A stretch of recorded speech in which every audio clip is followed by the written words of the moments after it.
ایام حج جاری و ساری ہیں اور قربانی کا روح پرور نظارہ بھی قریب سے قریب پہنچ رہا ہے۔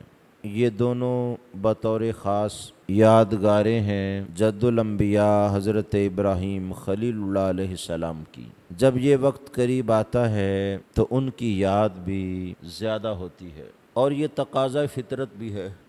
آپ ماں باپ کے ساتھ حج پہ عمرہ پر گئے، جب ان کے بغیر پھر جائیں تو کہیں آپ کو یاد آئے گا یہاں میرا باپ میرے ساتھ تھا، یہاں میری ماں میرے ساتھ تھی۔ اور ظاہر ہے ان کی کوئی نشانی دیکھیں گے، ان کی کسی تعلیم پر عمل کریں گے تو اس وقت بھی یہ احساس غالب رہے گا۔ ان کے بنائے ہوئے گھر کے سامنے سے گزریں گے تو یاد آئے گا یہ ماں باپ نے بنایا تھا۔ سو ایسی طرح جب حج اور قربانی کے دن آتے ہیں تو ابراہیم خلیل اللہ علیہ السلام کی یاد خود بخود ہی تازہ ہوتی ہے۔ قربانیوں کے بارے میں اصحاب رسول نے پوچھا ما ہذہ الاضاحی،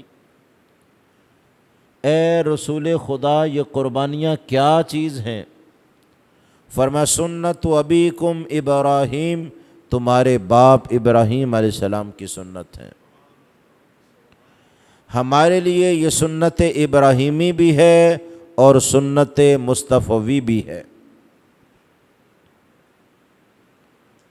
صفا مروہ دیکھ لیجئے، پہاڑیوں پر دوڑنا، کہیں واک کرنا، کہیں گھومنا، کہیں رننگ کرنا، کہیں دوڑنا، یہ چیزیں ورزش میں تو آتی ہیں، عبادت میں نہیں آتی۔ کوئی بندہ کہے یہاں سے نہر تک دوڑو گے تو اتنا ثواب ہے، وہاں تک دوڑو گے تو اتنا ثواب ہے، یہ چیزیں عبادت نہیں ہے۔ ہاں یہ ضرورت ہے، عبادت ہے رکوع سجود، تسبیح و تہلیل،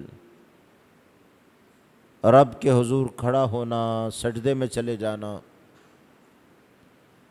لیکن ان پہاڑیوں پر اس دوڑنے کو، اس چلنے کو اور مطاف میں اس گھومنے کو، چکر لگانے کو جو عبادت قرار دیا، وہ عبادت ابراہیم علیہ السلام اور حاجرہ علیہ السلام کی وجہ سے ہے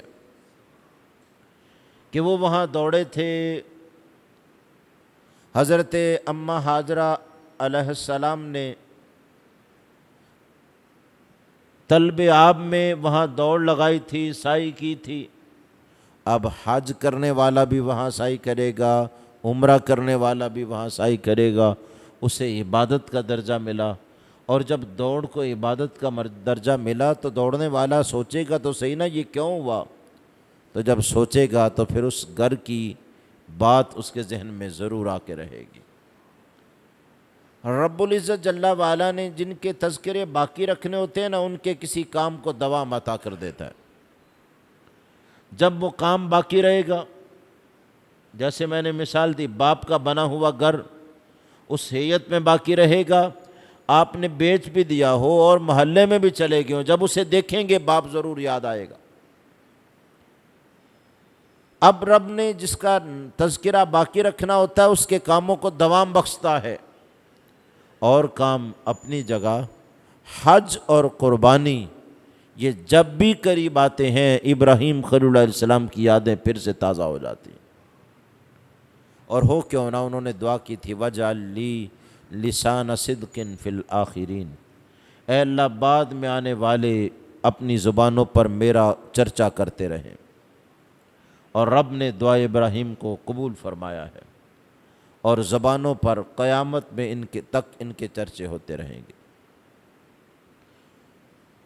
نبیوں میں سے واحد نبی جد الانبیاء ابراہیم خلیل اللہ علیہ السلام ہیں۔